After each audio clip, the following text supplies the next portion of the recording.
Sebelah kiri saya. Perkenalkan, nama saya Komaria dari IPDN Tanggerang dengan fasilitator Naimi Sidiatullah dan pengajar praktik Bapak Muhammad Sore. Di sini kami akan mempraktekkan coaching dengan menggunakan alur cerita. Selamat menyaksikan. Merdeka belajar, bergerak, bermakna.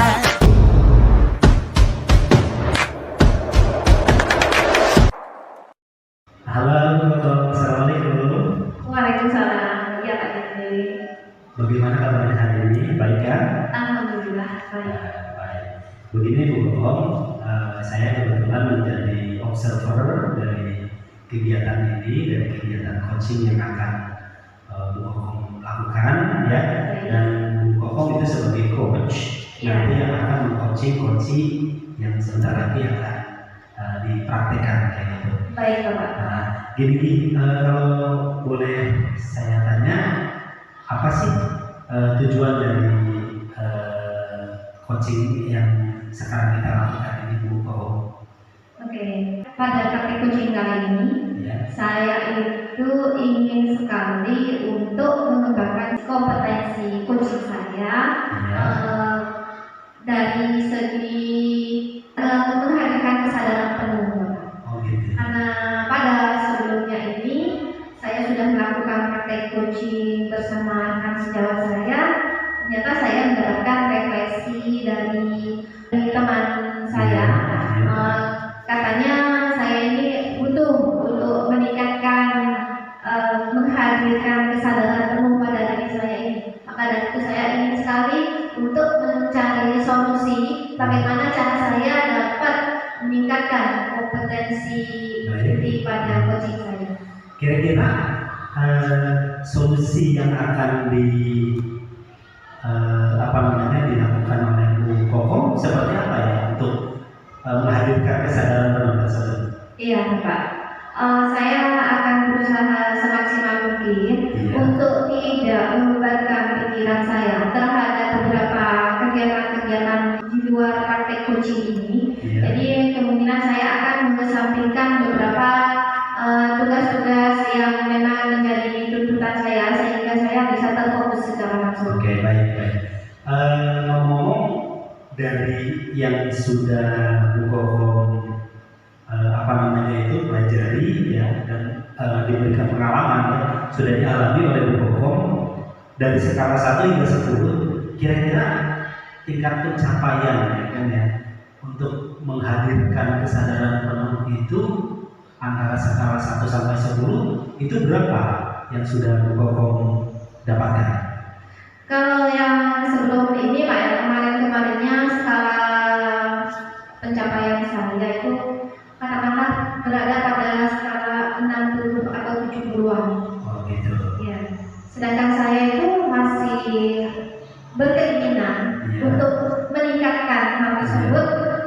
Ya, meskipun tidak seideal-idealnya seperti para senior yang memiliki angka skala 10, mungkin saya bisa untuk mencapai pada angka 85 atau sampai 90 begitu Bapak. Itu harapan saya. Kemudian apa ukuran keberhasilan ya? Ukuran keberhasilan dari praktek coaching untuk menghadirkan kesadaran penuh itu dari pertemuan itu ukuran keberhasilannya bagaimana? Kalau menurut saya ukuran keberhasilan saya dalam praktek coaching untuk menghadirkan kesadaran penuh itu akan terdapat pada bagaimana saya nanti dapat mengambil kata kunci dari kunci saya. Oh gitu ya. Nah, kemudian kalau hambatannya seperti apa Bu Kokom?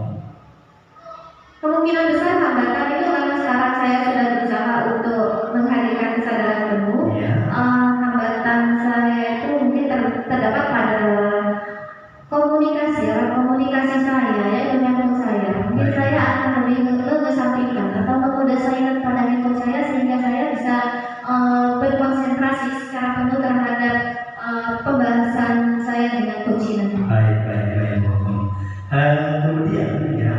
tindak lanjut ya, tindak lanjut dari praktek coaching dengan menghadirkan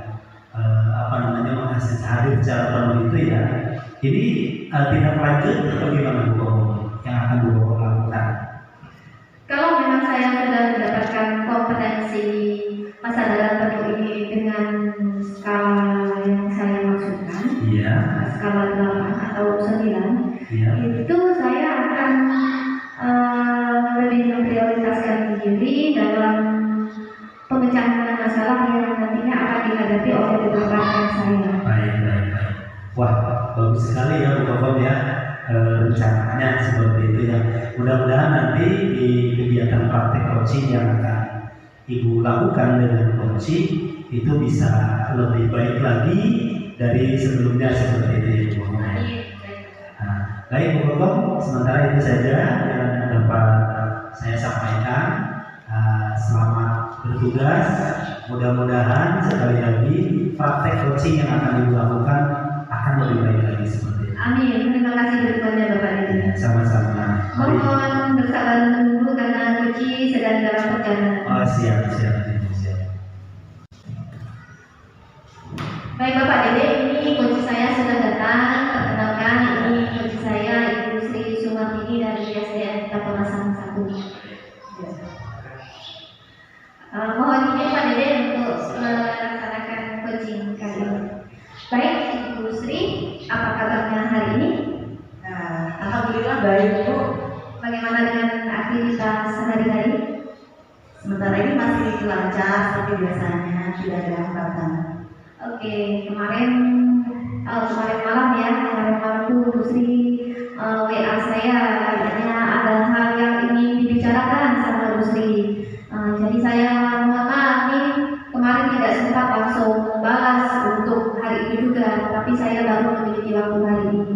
Bagaimana Bu Sri, mungkin ada keluhan-keluhan yang ingin dibicarakan nih, kita mau bicarakan apa nih hari ini?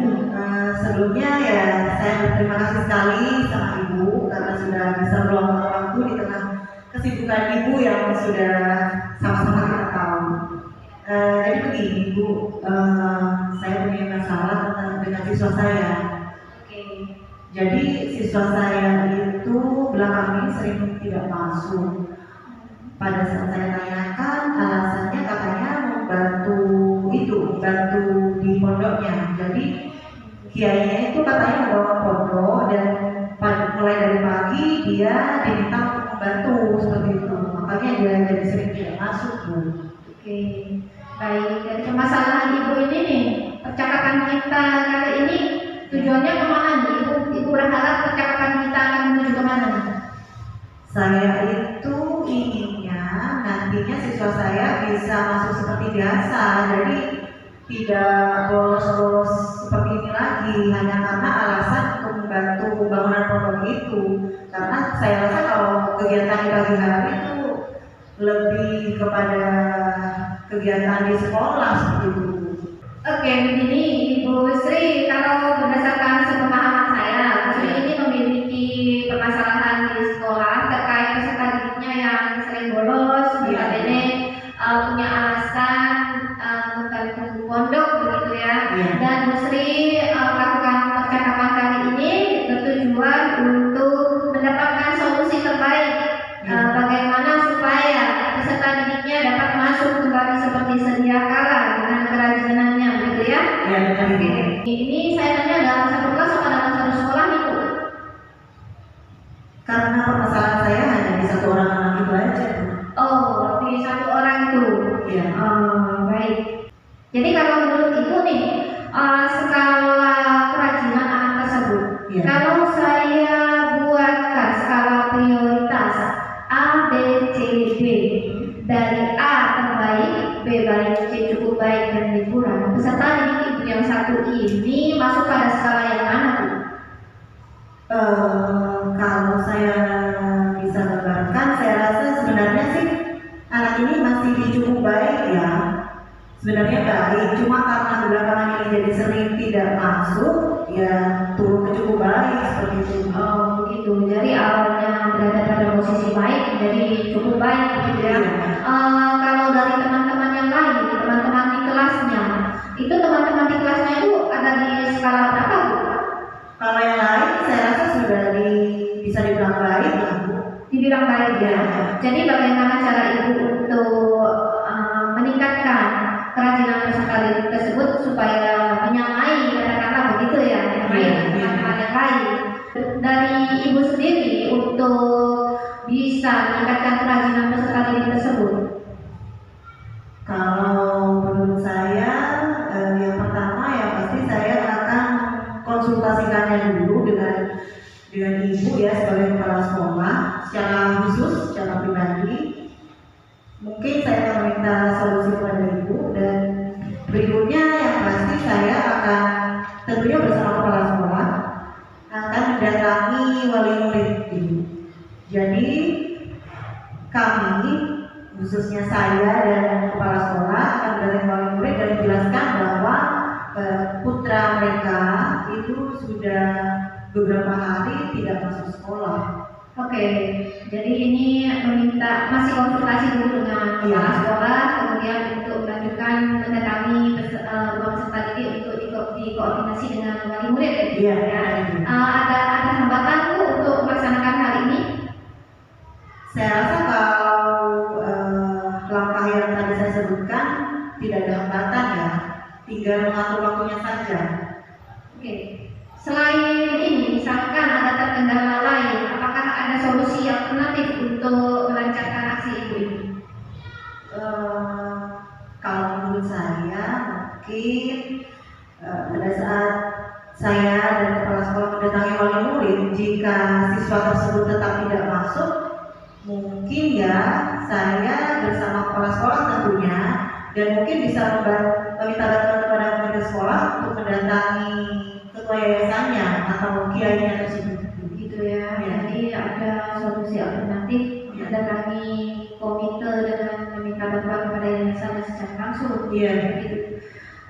Baik Ibu, dari kedua solusi yang sudah Ibu jelaskan nih, hambatan terkecil yang akan Ibu lalui dalam meningkatkan kerajinan peserta didik Ibu ini apa nih? Karena seperti yang tadi saya sebutkan, kalau di solusi yang pertama itu saya rasa tidak ada hambatan, tinggal mengatur waktunya. Cuma mungkin nanti hambatannya ada di solusi yang kedua Bu, pada saat kami ingin mendatangi ketua yayasannya. Seperti yang kita tahu, biasanya kalau ketua yayasan atau kiai bisa dibilang seperti itu kan biasanya mempunyai kesibukan tersendiri. Oke. Jadi berdasarkan dua solusi itu sudah terdapat hambatan yang paling besar memang terletak pada solusi alternatif ya. Ada kemungkinan besar Ibu akan melakukan solusi yang pertama. Oke. Jadi terkait masalah yang dihadapi, apakah ini baru pertama kalinya Ibu alami? Khusus anak ini baru pertama kali, karena biasanya dia itu sangat rajin bersekolah. Ada tidak seseorang yang dapat membantu Ibu dalam menuntaskan hal ini? Yang dapat membantu saya rasa yaitu tadi kepala sekolah dan juga komite sekolah. Oke. Jadi kapan nih Ibu akan memulai rencana Ibu untuk menerapkan solusi yang sudah Ibu paparkan tadi? Mungkin ya kalau membicarakan dengan kepala sekolah ya dalam waktu secepatnya ya. Setelah itu kalau langkah saya ingin mendatangi wali murid, saya rasa dalam minggu depan ini harus sudah terlaksana, karena beberapa minggu lagi karena akan ada penilaian akhir semester. Minggu depannya ini kapan? Tentunya saya kan harus mengkonsultasikan dulu dengan kepala sekolah saya. Jadi nanti pada saat kepala sekolah saya sudah menyetujui dan menentukan waktunya, baru kami akan langsung mendatangi wali murid. Seperti itu. Tepatnya di hari apa nih Bu? Kalau bisa dijadwalkan secara lebih spesifik. Kalau menurut saya sih ya hari Selasa mungkin Bu ya, karena pada saat itu pada saja PJUK, pelajaran PJUK, dan kebetulan kepala sekolah saya kemungkinan tidak ada acara rapat di luar seperti itu. Baik, untuk mencapai keberhasilan solusi yang sudah Ibu paparkan, ini Ibu membutuhkan waktu tenggat berapa minggu atau berapa hari untuk mencapai keberhasilan sampai anak didik Ibu ini mencapai skala baik? Kalau waktunya sih Ya mungkin setelah dari waktu yang kita mendatangi wali murid sampai nantinya siswa ibu bisa aktif kembali di sekolah, saya rasa waktu 1 minggu itu sudah cukup lah. Oke, dalam waktu 1 minggu ya Ibu. Baik, kalau boleh saya simpulkan nih dari permasalahan Ibu tadi terkait peserta didik yang suka bolos karena mengganggu di pondok itu sudah mendapatkan solusi ya. Mendapatkan solusi dengan cara berkolaborasi dengan kepala sekolah dan beberapa warga sekolahnya juga. Nah, Ibu juga memiliki tenggat waktu yaitu 1 minggu dan akan melaksanakan solusi tersebut akan dimulai hari Selasa minggu depan. Iya, Gitu ya. benar. Jadi apa nih yang Ibu dapatkan dari percakapan kita hari ini? Yang sudah saya dapatkan ya alhamdulillah saya sudah mendapatkan solusi terbaik mana yang harus saya prioritaskan terlebih dahulu. Ya, oke. Jadi bagaimana perasaan Ibu setelah melakukan percakapan dengan saya kali ini? Perasaan saya sudah plong ya Bu ya sepertinya karena sudah mengutarakan ulang saya apa yang menjadi kegelisahan saya seperti saya rasa sudah lebih lega. Oke, baik Ibu. Semoga apa yang kita rencanakan dapat menjadi kenyataan dan apa yang diharapkan juga menjadi suatu kesuksesan buat Ibu. Semoga berjalan lancar dan saya harap saya nantinya akan mendapat kabar baik dari Ibu. 1 minggu lagi saya akan tunggu kabar terbaiknya. Baik Ibu, karena saya juga masih mendapatkan beberapa tugas yang lain, saya cukupkan dulu percakapan kita kali ini. Terima kasih Bu. Selamat bersekolah. Baik, bersama-sama. Baik Bu Gogong, nah bagus sekali Bu Gogong ya dari percakapan praktek coaching yang baru dilaksanakan dengan coachingnya ya. Terima kasih. Saya melihat dari alur tirta percakapan yang Ibu Gogong lakukan itu lumayan mengalir ya. Jadi mulai dari tadi tujuannya Bu Gogong apa sih dari percakapan ini gitu kan, itu udah kena tuh kan katanya menurut coaching itu ada anak yang kurang aktif disebabkan ada kegiatan di luar sekolah di mana dia berada di asrama seperti itu ya. Iya. Nah, kemudian tadi tujuannya sudah kena, identifikasinya juga sudah baik sekali kan. Ya saya lihat Bu Gogong tadi mengeksplor benar ya coaching untuk mencari akar masalahnya apa yang akan disampaikan dengan detail sekali ya. Kemudian tadi dari rencana aksinya juga alhamdulillah Bu Gogong sudah memberikan tenggat waktu juga ya sampai didetailkan spesifik waktunya kapan gitu. Sehingga coach paling tidak kan setelah percakapan ini dia melakukan aksinya itu ya akan dilakukan dengan sungguh-sungguh. Dan yang terakhir juga tadi ditanggung jawab ya. Dalam artian Bu Gogong memberikan pertanyaan-pertanyaan yang ada hubungannya dengan tanggung jawab coaching setelah ini mau ngapain gitu kan ya. Nah, tadi yang saya lihat itu si coaching mau mengadakan kunjungan atau kerjasama ya dengan pihak pondok pesantrennya biar anak tersebut lebih aktif lagi seperti itu ya Bu Gogong ya. Tapi dari sekian itu yang sudah dilakukan oleh Bu Gogong ada satu catatan refleksi dari saya perihal diidentifikasi Bu Gogong. Jadi mestinya dari identifikasi itu ke rencana aksi ya, identifikasi dulu kemudian rencana aksi. Nah, jangan lompat lagi ke identifikasi lagi gitu Bu Gogong. Jadi harus tetap mengalir arusnya. Jadi dalam artian setelah rencana aksi langsung ini kan kepada tanggung jawabnya. Tadi saya menangkap ada sedikit Bu Gogong itu mengidentifikasi mengidentifikasi kemudian nanyakan rencana aksi kembali lagi kepada identifikasi. Mungkin ke depan bisa diperbaiki. Menurut Bu Gogong bagaimana seperti itu ya? Iya, akan saya coba telah lagi bagaimana hasil observasi dari Bapak untuk saya jadikan pelajaran selanjutnya. Ya, bagus, bagus. Ya, sementara mungkin itu saja yang dapat saya lakukan dan mudah-mudahan nanti praktek yang akan Bu Kokom lakukan dalam dunia nyata tentunya kan di dalam supervisi akademik dan lain sebagainya itu nanti di sekolah bisa lebih baik lagi dari praktek coaching yang ada sekarang. Baik Bapak, terima kasih. Sama-sama Bu Kokom.